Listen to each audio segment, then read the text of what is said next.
Today's question comes from the Bay Area because it's my question, and Matt Cutts asks, how much time should I spend on meta tags and which ones matter?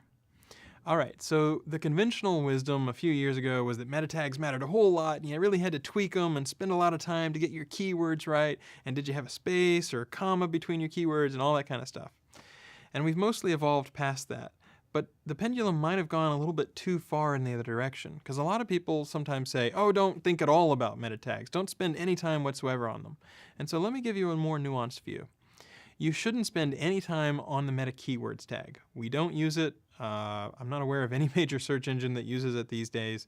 It's a place that people don't really see when they load the browser, and so a lot of webmasters just keyword stuffed there, and so it's really not all that helpful. So we don't use meta keywords at all. But we do use the meta description tag. The meta description is really handy because if we don't know what would make a good snippet, and you have something in the meta description tag that would basically give a pretty good answer, maybe it matches what the user typed in or something along those lines, then we do reserve the right to show that meta description tag as the snippet. So we can either show the snippet that might be the keyword in context on the page or the meta description. Now, if the meta description is really well written and really compelling, then a person who sees it might click through more often.